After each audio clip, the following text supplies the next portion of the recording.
Good morning students.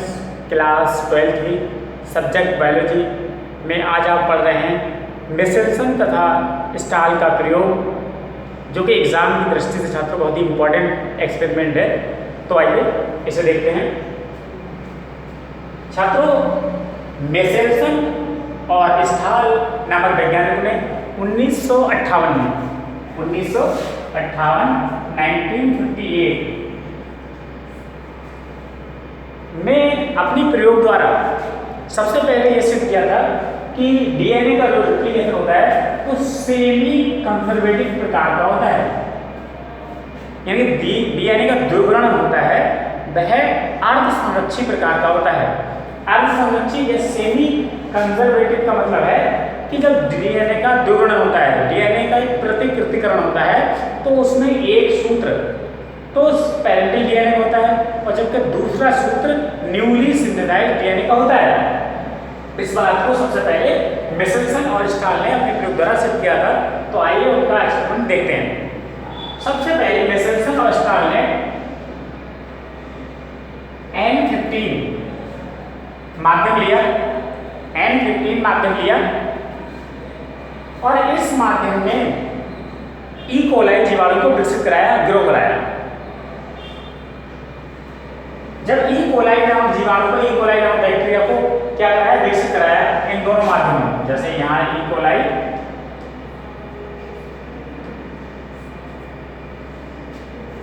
जीवाणु को विकसित कराया, ग्रो कराया। और जब ई कोलाई नामक जीवाणु ने जब विकसित हुआ, ग्रो कराया, तो ई कोलाई नामक जीवाणु ने इसमें क्या हुआ, अपना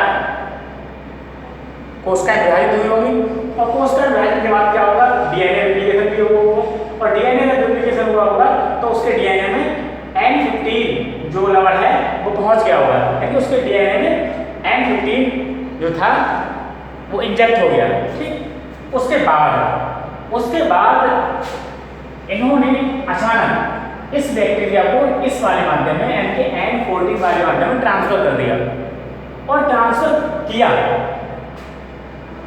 ट्रांसफर करने से पहले बल्कि छात्रों ने इस वाले डीएनए का घनत्व ज्ञात कर लिया।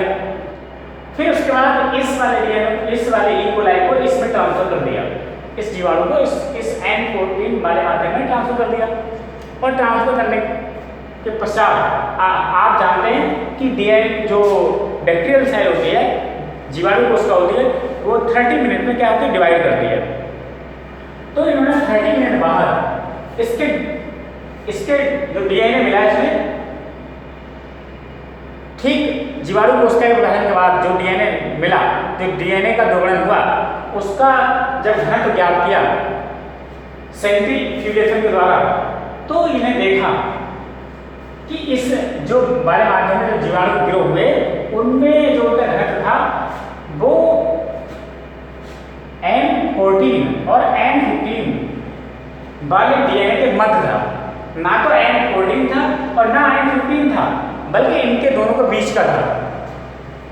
ठीक, इन्होंने अगले दिन ये देखा छात्रों, एक जनरेशन से दूसरी जनरेशन में जाने पर तो डीएनए में क्या होता है, 50% है, मतलब हमेशा आधा डीएनए ही संरक्षित होता है।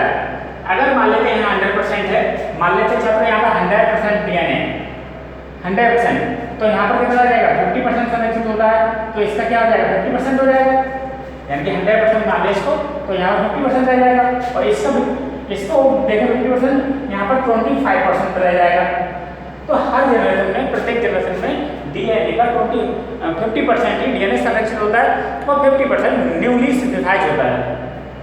ठीक, तो इन्होंने देखा कि भाई जो डीएनए मिला वो ना तो N15 था ना 14 था, बल्कि इनके दोनों के बीच का था। अर्थात दोनों के बीच का कैसे हो सकता है, दोनों के बीच के डीएनए तभी हो सकता है जब एक डीएनए सूत्र पैरेंटल हो और दूसरा डीएनए सूत्र क्या हो, नया बने। अर्थात इस वाले डीएनए में N14 भी हो और N15 वाला भी डीएनए हो, तभी इन दोनों के बीच का डीएनए मिल सकता है। तो यहाँ देख रहे हैं ये N15 वाला डीएनए है जो कि भारी है, ठीक है। और जब इस डीएनए को इस वाले माध्यम में ग्रो कराया था जीवाणु, तो ये कंडीशन थी।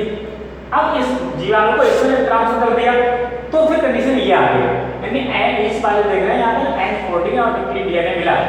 तो ये डीएनए किस प्रकार का था, ये था, यहाँ देख रहे हैं 2 कलर से मैंने दिखाया हुआ है।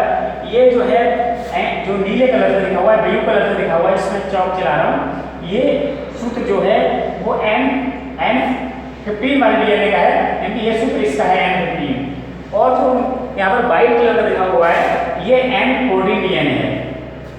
तो आप देख रहे हैं एक डीएनए क्या पैरेंटल वाला, एक न्यूली सिंथेसाइज है, तो इनका क्या होगा, धर्म जो होगा इन दोनों के ना तो इसके बराबर होगा और ना इसके बराबर होगा, इनके बीच का होगा, ठीक। तो ये जनरेशन कैसे थी, फर्स्ट जनरेशन थी। सेकंड जनरेशन में क्या देखा इन्होंने, भाई आप जानते हैं कि हर जनरेशन में क्या हो रहा है, 50% डीएनए संरक्षित हो रहा है। तो यहाँ पर देख रहे हैं कि 50% में 25%, अच्छा 25% डीएनए, तो यहाँ पर देख रहे हैं ये देख रहे हैं N14 वाला डीएनए है और ये वाला N14 है, जबकि ये दोनों देख रहे हैं, ये दोनों डीएनए कैसे N14 और 15 वाले डीएनए हैं। तो इस प्रकार से मेसेंसन और स्टार ने अपने प्रयोग द्वारा यह सिद्ध किया कि डीएनए का जो रेप्लिकेशन होता है वो असंरक्षित प्रकार का होता है, अर्थात सेमी कंजर्वेटिव प्रकार का होता है, जिसमें डीएनए की एक सूत्र, एक थ्रेड, एक स्ट्रैंड कैसे होती है, पैरेंटल होती है, और दूसरी जो थ्रेड होती है, स्ट्रैंड होती है, वो न्यूली सिंथेसाइज होती है। इसीलिए जो हमें डीएनए मिल रहा था उसका जो घनत्व था वो ना तो N15 वाला था ना N14 वाला था, बल्कि इन दोनों के बीच का था। और यह तभी संभव है जब एक डीएनए सूत्र पैरेंटल हो और दूसरा डीएनए सूत्र न्यूली सिंथेसाइज हो, ठीक है। तो छात्रों इस वीडियो में थैंक यू।